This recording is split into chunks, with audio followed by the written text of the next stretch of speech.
Unamuno cuando llega a Fuerteventura llega bloqueado y encerrado en sí mismo, más reconcentrado que nunca siendo Unamuno, ¿no? Cuando llegó no era de Fuerteventura, era por ejemplo de Argentina, era de Madrid, era del País Vasco. Y poco a poco ese Unamuno que llega allí, que se encierra, se va poco a poco abriendo y descubriendo no solo la isla, sino también su propio yo. Él encontró que él buscaba un silencio que Primo de Rivera le regaló, el silencio de Fuerteventura. Era un intelectual de talla universal y era el rector de la Universidad de Salamanca. Y claro, cuando llegas a Fuerteventura, yo creo que sus expectativas no son muy elevadas, pero la verdad es que se sorprende. Un hombre que en Salamanca era a veces intratable, pero Fuerteventura lo amansó. Fuerteventura hizo a Unamuno de Fuerteventura.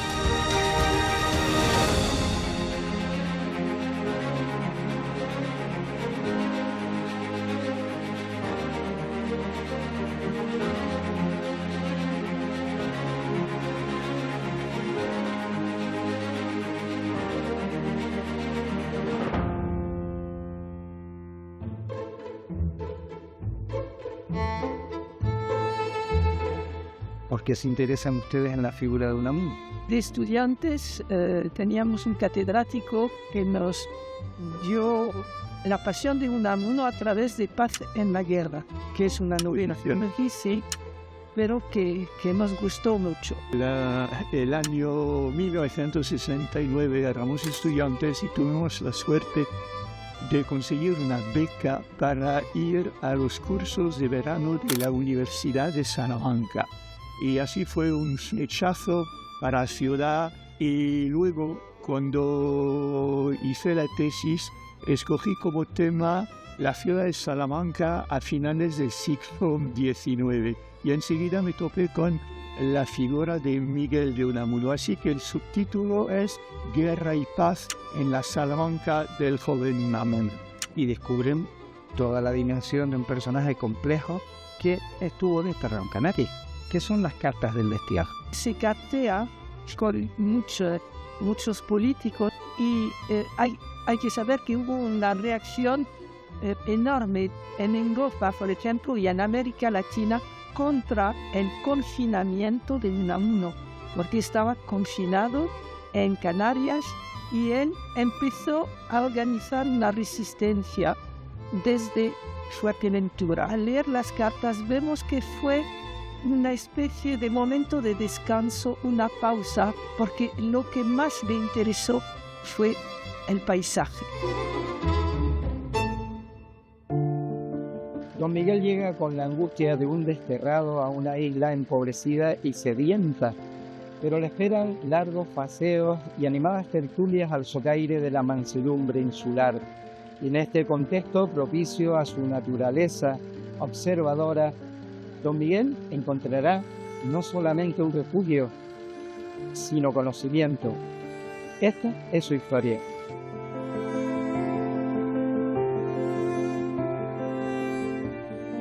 ¿Cómo era Fuerteventura en la época que la visita Unamuno? Bueno, estamos hablando del año 24. Fuerteventura, no digamos que es la prehistoria, pero ciertamente era una isla de las más atrasadas de todo el archipiélago. Ni siquiera el agua era un bien asegurado. De hecho, cuando Unamuno llega en ese asiago año 24, se da cuenta de que hasta del líquido elemento se carecía. Se traía en barricas desde la isla de Gran Canaria. También es cierto que coincidió con un año de sequía. Unamuno llegó a un momento en el que acababan de tirarse los cabildos y surgía una esperanza, una luz al final del túnel de que todas las islas podían de alguna manera tener cuotas de poder y con ello también cuotas en el desarrollo y peso económico en el archipiélago. La isla de Fuerteventura, que pasa por ser la segunda y más extensión del archipiélago, sin embargo era una de las menos pobladas, y esto es un pleno reflejo de la economía, una sociedad atrasada, una economía que lo estaba mucho más y una política en la cual pues era un auténtico enjambre. Irma, ¿qué era el Hotel Fuerteventura? Pues era una casa familiar, o sea, es una casa en principio del siglo XIX, de propiedad de gente de Tetir, que digamos eran parte de los hacendados, de agricultores, pero con cierto poder adquisitivo, que a su vez tienen casas en Puerto de Cabra. Esta casa luego va pasando siempre a personas de cierta relevancia, el juez, estamos hablando de los Puyen, estamos hablando de don Gerardo Busto, un médico.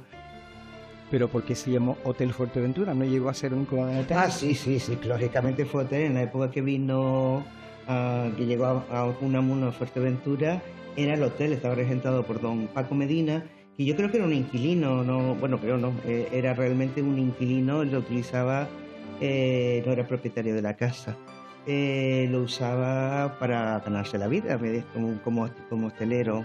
Él al principio, cuando llegó a la isla, pues se negó a hacer todo tipo de actividad, digamos que optó por una resistencia pasiva, que él decía que al fin y al cabo esa resistencia pasiva era muy importante, sobre todo por lo que implicaba de desprestigio para la dictadura de Primo de Rivera, que fue quien lo desterró a la isla, pero él inmediatamente empezó a trabajar, tanto es así que don Miguel escribió aquí en Fuerteventura un montón de cosas. En esos apenas 4 meses que estuvo, escribió un montón de cosas. Escribió gran parte de los sonetos del Diario de Destierro de Fuerteventura a París, escribió muchos artículos de un libro que estaba, o de una contribución de él al estilo, que se llama Alrededor del Estilo, que publicaba en periódicos madrileños.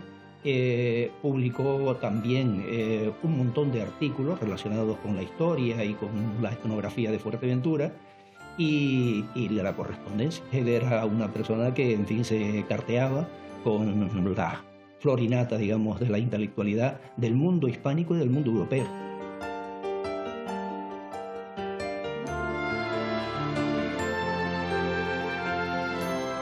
Pues mi abuelo era José Medina Berriel, era el jefe de correos de Puerto Rosario, Puerto Cabras en aquella época, en la época en la que estuvo Unamuno aquí desterrado.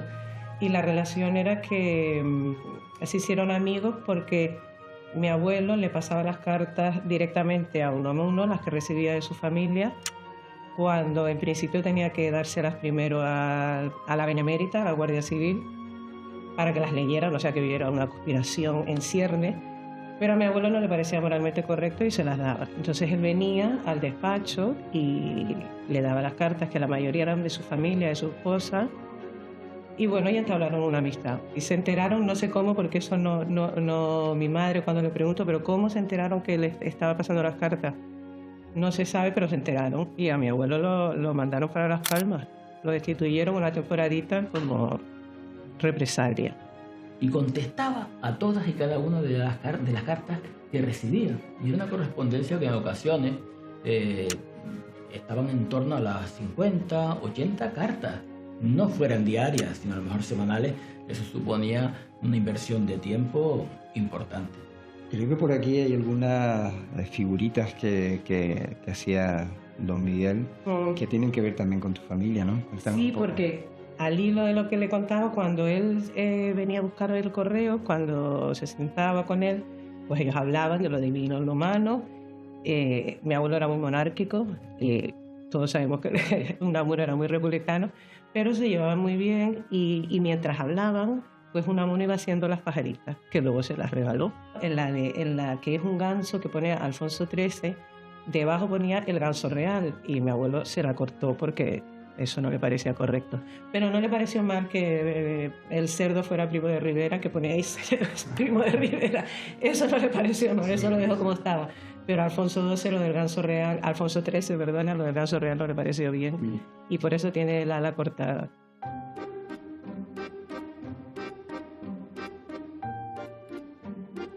¿Cómo influye en Unamuno esa isla de Fuerteventura? Bueno, yo creo que influye en su visión, sobre todo de que lo que llamaba la mar, porque solo conocía el mar en Bilbao, que para él no era un mar, y empieza también a escribir poemas.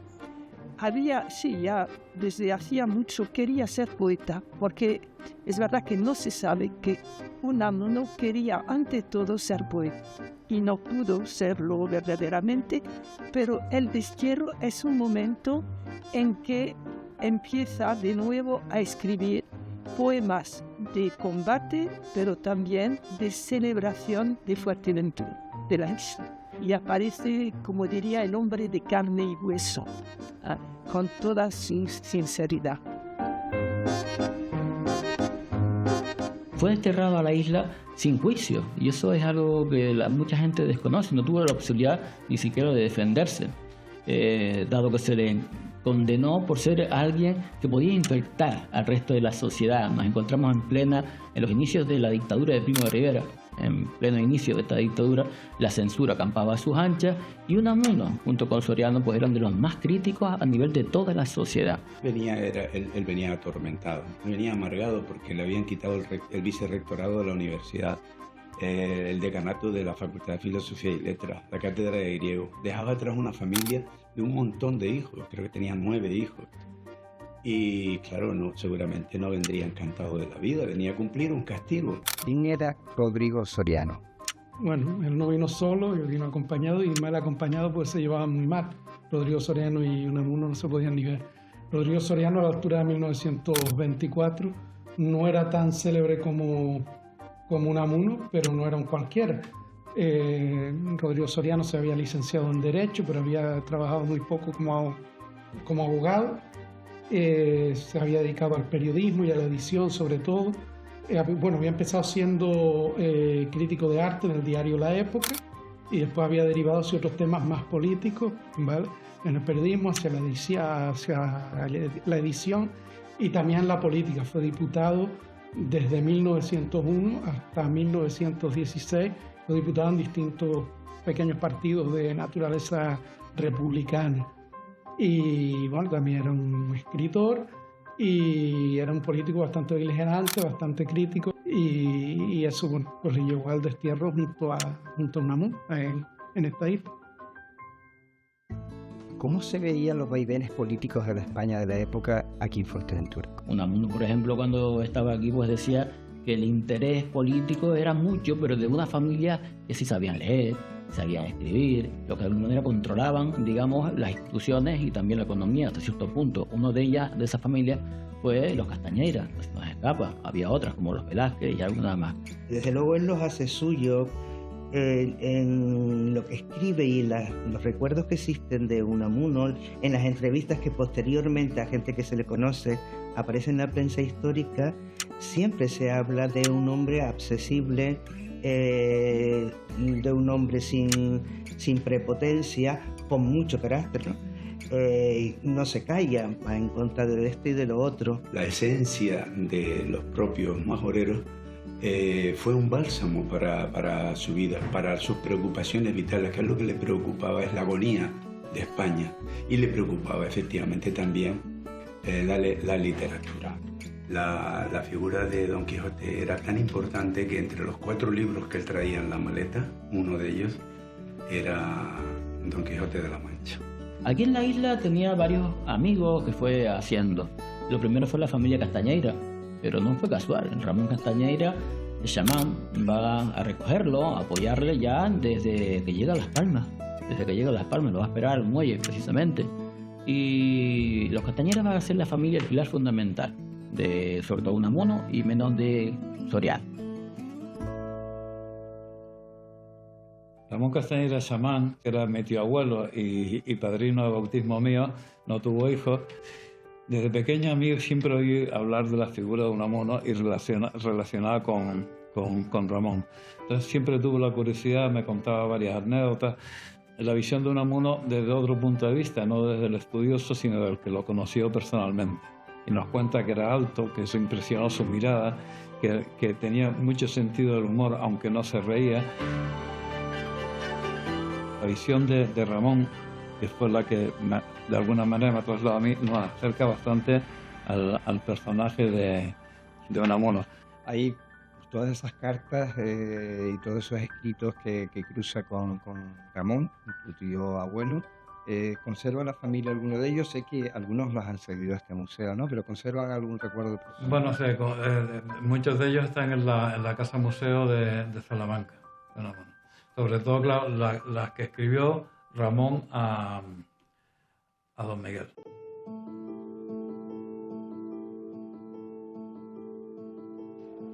Hay una frase atribuida a Mark Twain que dice: la historia no se repite, pero rima. Fray Luis de León fue profesor en la Universidad de Salamanca. Fue condenado a varios años de prisión en Valladolid por traducir a lengua vulgar y sin permiso el cantar de los cantares de la Biblia. En realidad fue víctima de las maquinaciones y los celos de sus adversarios. No fue desterrado a Fuerteventura, pero su historia indefectiblemente nos recuerda mucho a la de Unamuno.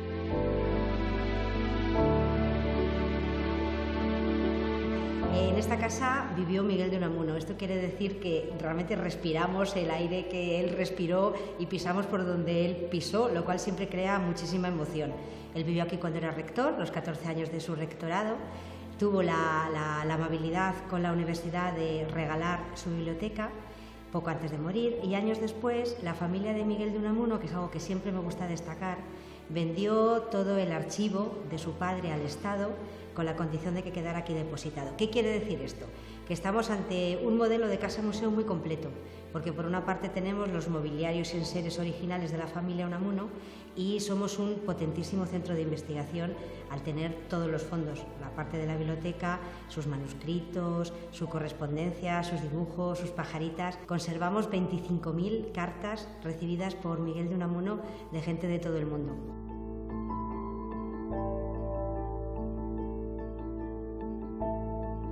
Significa el apellido Unamuno en la historia de España y en concreto en Salamanca. En Salamanca muchísimo. Yo creo que aquí Unamuno, nuestro abuelo, digo nuestro abuelo y para él es su bisabuelo, pero yo siempre me he referido a nuestro abuelo porque así lo consideraba. Nuestro abuelo, yo creo que Salamanca desde hace muchos años prácticamente lo preside todo, sobre todo en la universidad, pero incluso en toda la ciudad. Yo creo que sí. Alguien dice, de un personaje famoso de Salamanca, seguro que dice Unamuno, a lo mejor de Luis de León, pero seguro que últimamente diría Miguel de Unamuno. El apellido que dices, tú no sabes quién es cuando eres pequeño, entonces obviamente en el colegio, en el instituto, pues eres el Una o el Unamuno, se suelen olvidar del otro apellido, el primero mío en mi caso, y luego vas descubriendo que pesa mucho. Según qué cosas no puedes hacer, porque se nota mucho, según qué cosas en el instituto salen de ojo, y luego sigues creciendo y el apellido pesa todavía más, porque de alguna forma, y eso es muy unamuniano, te gustaría ser reconocido por quien tú eres, no por el bisnieto de Unamuno. Entonces alguna vez haces algo, y aunque te parezca mentira, con todo el orgullo que significa el apellido en la ciudad, hay veces que cuando me dicen el nombre no lo digo, porque parece que todos los logros o... Tú quieres ser quien tú eres. Insisto, muy unamuniano, ¿no? Tiene cierto peso.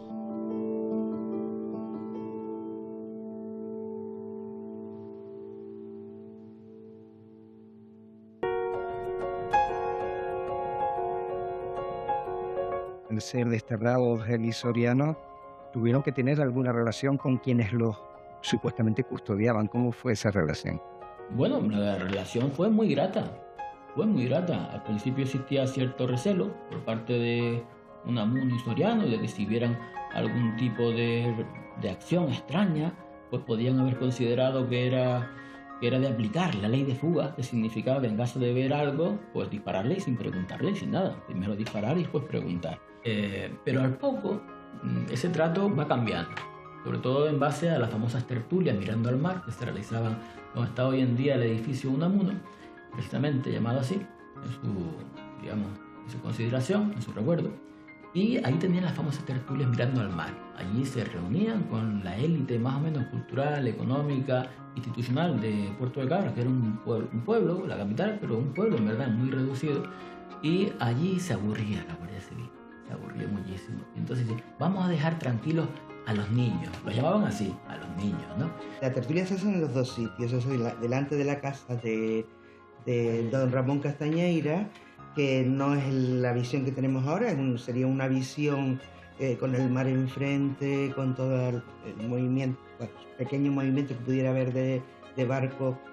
Había un poquito más del que pensamos, de barcos que van y vienen, ¿no? O barquillas seguramente de pescadores.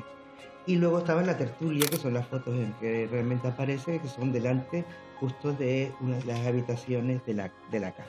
Unamuno se despertaba temprano, desayunaba, iba a leer el Nuevo Testamento a la azotea, donde tomaba baños de sol completamente desnudo.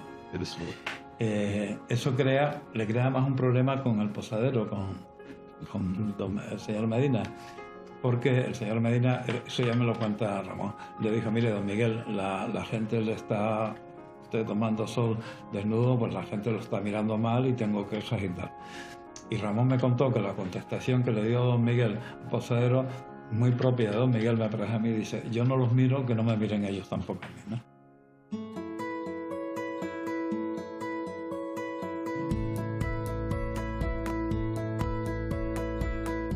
A nivel popular al menos, todos hablamos de Unamuno, escritor, político, polemista, no sé, pero quizás es menos conocido su faceta como filósofo. ¿Qué aporta Unamuno a la filosofía? Bueno, Unamuno fue un pensador, no, vamos, si vale esta distinción. Lo que pasa es que introducía aspectos filosóficos en todas sus obras, una mezcla de filosofía, teología negativa, en fin, para él la filosofía era una rama más propia de poética que científica. Pero su obra tuvo una enorme influencia, ¿no?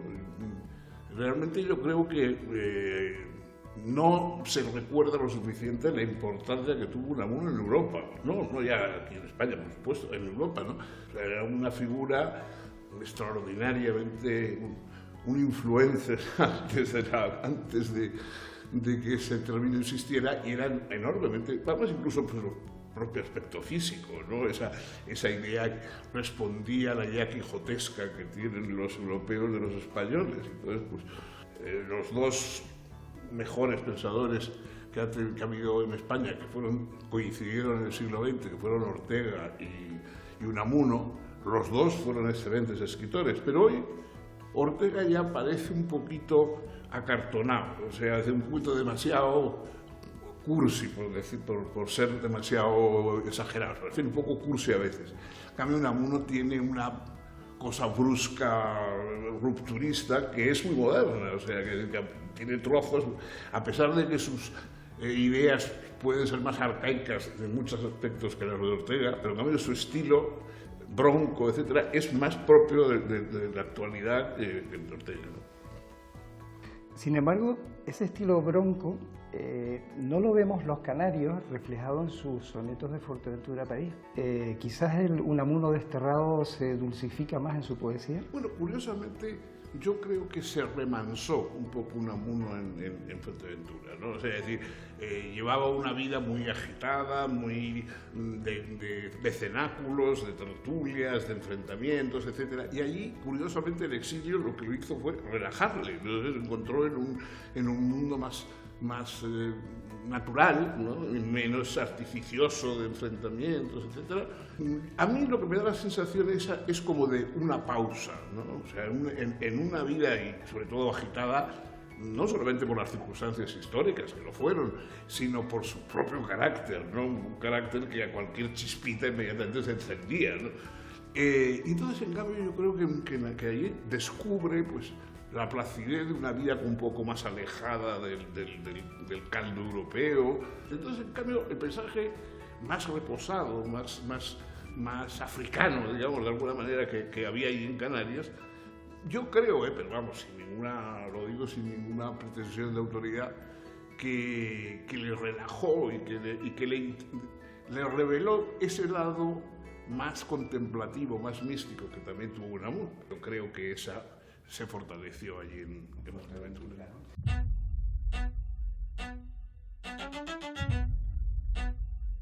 Empodera también Unamuno al paisanaje, es decir, empodera al majorero.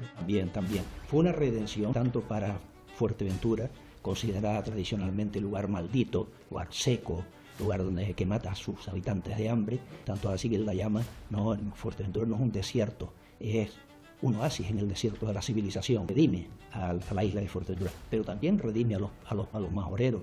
El noble fuerteventuroso, dice el fuerteventuroso majorero, jugando con las palabras, dado que claro que esto es Fuerteventura, el gentilicio que corresponde a Fuerteventura, digamos desde el punto de vista gramatical, es fuerteventuroso, no majorero, que por otra parte es un gentilicio digamos prehispánico, es heredado, que no tiene que ver con el nombre hispánico de la isla, ¿no?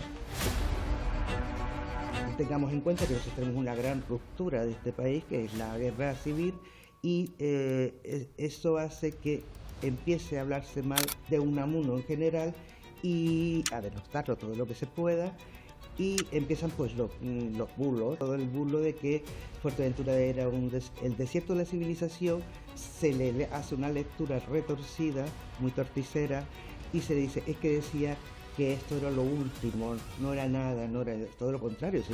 Un oasis en el desierto de la civilización es de una belleza y de un amor a esta tierra que no tiene, de una persona que llega a amar este espacio, ¿no? Puerto Rosario es una ciudad muy importante, fundamentalmente porque por aquí estuvo Don Miguel. No quiero esto ni mucho menos minusvalorar las cosas importantes que tiene Puerto del Rosario. Desde el punto de vista, digamos, cultural, lo más importante que le ha ocurrido a Puerto del Rosario es Don Miguel. Puerto del Rosario es una ciudad importante porque estuvo Don Miguel de Unamuno aquí en el año 24.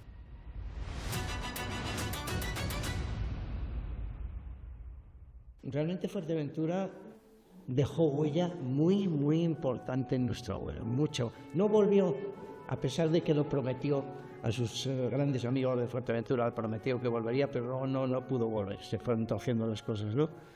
Pero dejó una profunda huella en él, y él dejó huella en Fuerteventura. La estancia en Fuerteventura fue una transformación absoluta. Tengo que decir que cuando fui a la inauguración del año del centenario, me sucedió algo parecido. Fuerteventura es impactante. He estado en Tenerife, he estado en Gran Canaria, pero hay algo excepcional. No me explico, no me digas qué. Que tuve la sensación de compartir con lo que compartió Don Miguel hace 100 años, ¿no? Que además coincidió 1924, 2024. Hay algo allí, hay algo que te rodea desde que llegas, ¿no? Y que hace que exista esa unión.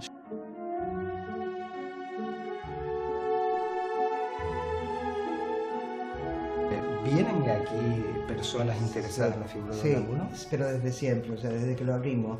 Vienen, lo que pasa es que nosotros, por ejemplo, no disponemos, como dispone Salamanca, que es el centro neurálgico de Miguel de Unamuno, nosotros no disponemos de investigadores, porque no tenemos documentación. La poca documentación que dejó Unamuno en Fuerteventura, pues bueno, no se sabe bien en qué manos de quién está, no existe. O sea, digamos que esto es una casa museo para dar a conocer la figura de Unamuno a un abanico importante de población, pero no a investigadores en concreto. Sin embargo, la cátedra sí ha logrado sacar, llevamos 26 años de cátedra, todos los años se hace sobre febrero-marzo, por 26 años de cátedra, una semana, ha abierto muchísimas posibilidades del estudio de Unamuno en Fuerteventura. El desconocimiento de Unamuno es general, no es exclusivo de Fuerteventura. Unamuno es un escritor más reconocido que conocido. ¿Y por qué? Porque Don Miguel era una persona que se hacía muy antipático. Porque Don Miguel era un idealista. Y el idealista va siempre buscando la verdad. Y claro, y el mundo real, tiene poco que ver con el mundo ideal. Y entonces, claro, tenía que combatirlo todo. Y Don Miguel tenía el San Benito de ser una persona caprichosa, paradójico, subjetivo, cosa que es falsa. Realmente Don Miguel ni es paradójico ni nada, ¿no? Entonces, la paradoja él la utilizaba para buscar la verdad. Cuando decía que Fuerteventura era un oasis en el desierto de la civilización, es una paradoja. Pero esa paradoja es verdad, en el sentido en que lo decía él. Es un oasis porque aquí Fuerteventura está lejos de la historia, de la mentira de la historia, de la política, etcétera, ¿no? La Fuerteventura del momento, la Fuerteventura del año 24, ¿no? Él lo dice en el soneto, creo que 63, que dedica a Betancuria, ¿no? Alvegada tumba Betancuria, donde la vida como acaba empieza, no como empieza acaba, ¿no? Sino como acaba empieza, es forma positiva, ¿no? Donde la vida, como acaba, empieza, tránsito lento a aquel mortal se avesa, dice, lejos del tiempo y de su cruel injuria, lejos de la historia, lejos de la política, de aquella política mentirosa, ¿no? En ruin de la España de Alfonso XIII y de Primo de Rivera, ¿no? Es cierto, Miguel de Unamuno nunca cayó, fue una persona muy consecuente con sus ideas, era un hombre muy incómodo, terriblemente incómodo, y por eso su vida es tan azarosa. Intentaron hacerle todo tipo de penalidades sin conseguirlo, quitando esta parte del destierro, aunque realmente, como sabemos, a él le perdonan, pero él decide irse y no volverá a España hasta 1930, cuando haya caído la dictadura de Primo de Rivera.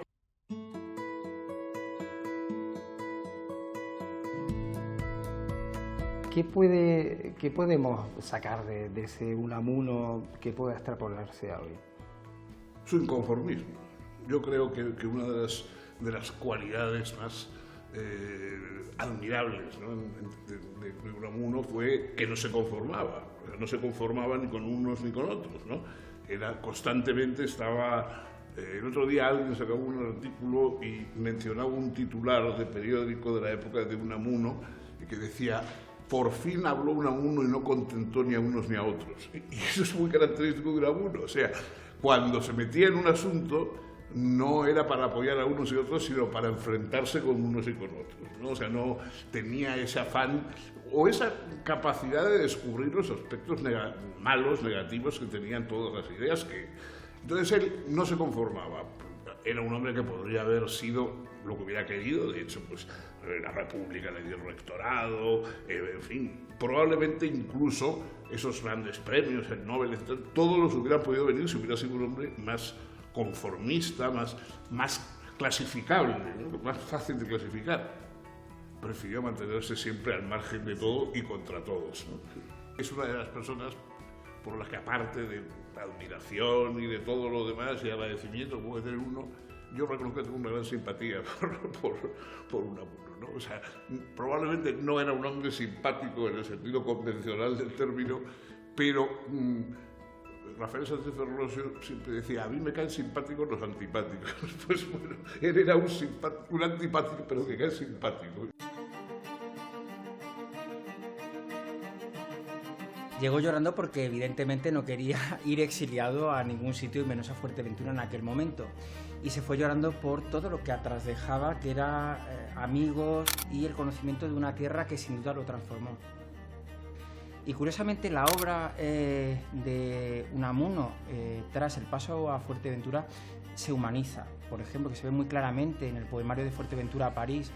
Porque yo creo que además de un centenar de poemas, añade comentarios en prosa que son Son sonetos, ¿eh? Sí, y es curioso, hay un equilibrio: 50 sonetos antes de su llegada a París y 50 sonetos después. Y en medio una carta emocionante a su mejor amigo de Fuerteventura, Castañera, Ramón Castañera.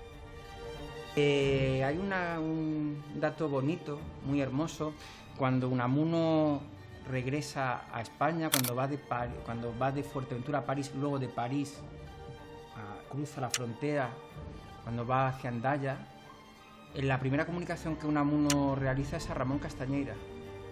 Manda un telégrafo para decir que ha llegado, que ya está en casa, por así decir, sin haber llegado aún a Salamanca, ¿no? Lo cual implica o demuestra el grado de afinidad que tenía con Ramón, el cariño que le tenía, ¿no? Fuerteventura lo sigue acompañando. Sí, porque Unamuno es un paisajista. Ha conservado esos paisajes de Fuerteventura. Es extraño porque la imagen de Fuerteventura por aquellos años 20 era mala.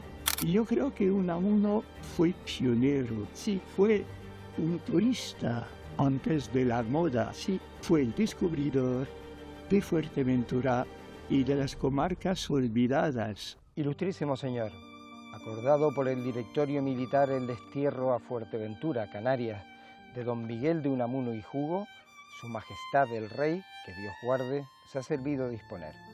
Primero, que el referido señor cese en los cargos de vicerrector de la Universidad de Salamanca y decano de la Facultad de Filosofía y Letras de la misma. Y segundo, que queda suspenso de empleo y sueldo en el de catedrático de dicha universidad. Su Majestad Alfonso XIII.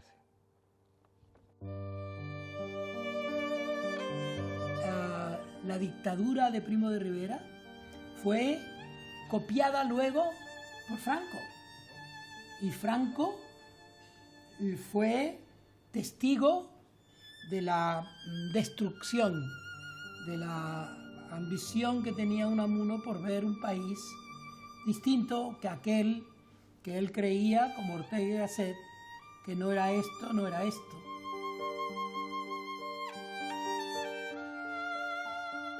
Bueno, aquí han ocurrido muchas cosas, pero precisamente con Unamuno, ¿qué pasó aquí? El 12 de octubre del 36, el gobierno sublevado, el gobierno entre comillas, ¿no?, celebraba el Día de la Raza.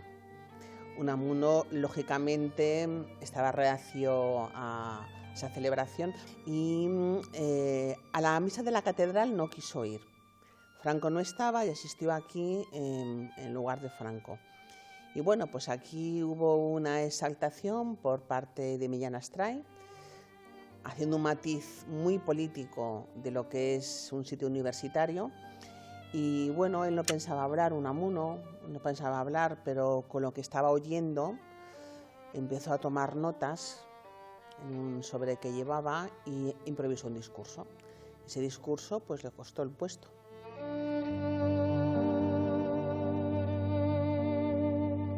Para una autoridad académica como lo fue Unamuno, que de repente te despojen de esa capacidad de gestión universitaria por una politización, tiene que ser algo muy duro, ¿no? Unamuno como pensador, realmente como escritor, una persona tan completa, ¿no? Y luego había vivido él fases muy convulsas, ¿no? Se le exilió del año 24 al 30, ¿no? Todo lo que sufrió. Y luego él mismo a veces fue adaptando a ideas políticas que él iba viendo. Yo creo que era flexible en tanto que esperaba siempre una España mejor y más desarrollada. Y realmente sentirse manipulado y sentir que manipulaban a su universidad debe ser muy duro, muy duro. Cuando está en la universidad y recibe de Millán Astray el insulto, se queda estupefacto. Hemos perdido. Esa derrota no era de Unamuno, esa derrota era de Lorca, esa derrota era de Francisco Ayala, esa derrota era de María Zambrano. Mucha gente heredó la derrota de Unamuno y Unamuno en ese momento en Salamanca representaba la derrota por la traición de Franco y de los militares.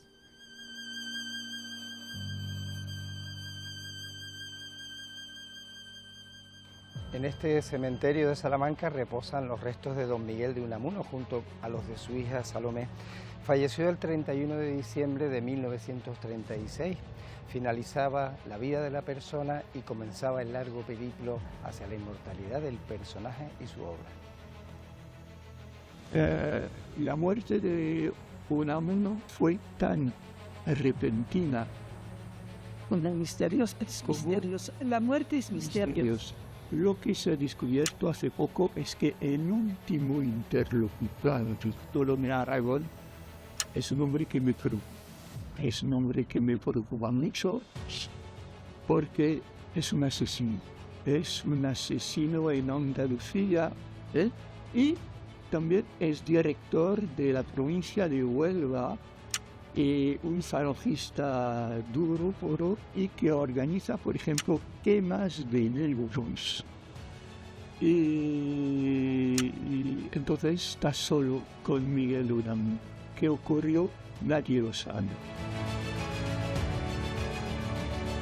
Y este libro pues, entiende que Unamuno tuvo dos muertes.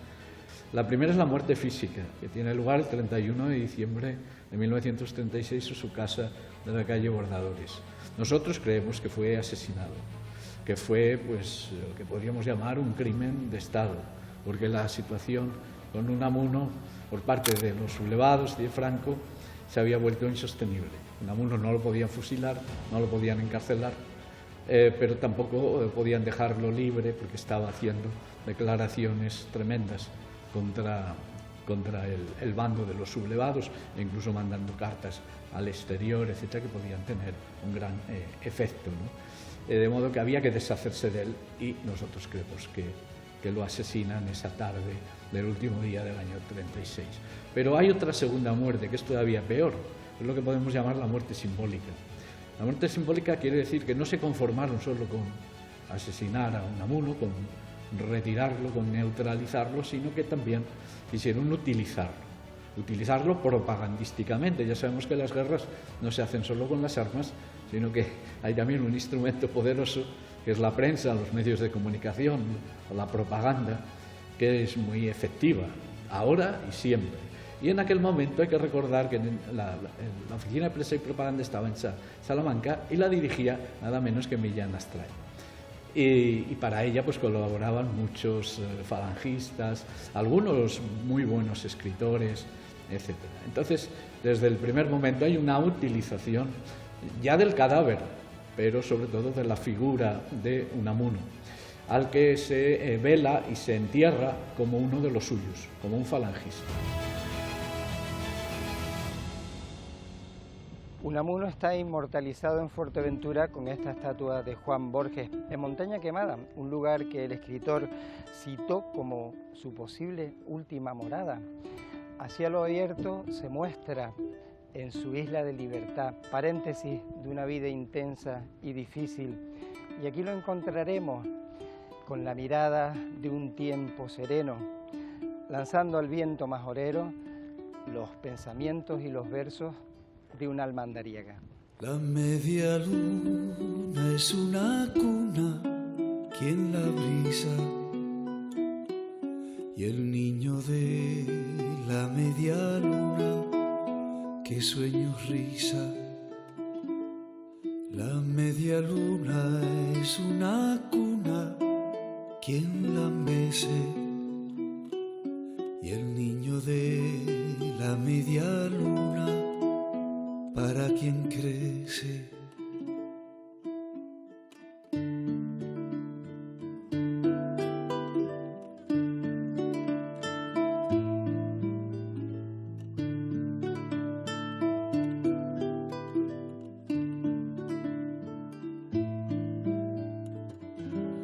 La media luna es una cuna, luna nueva,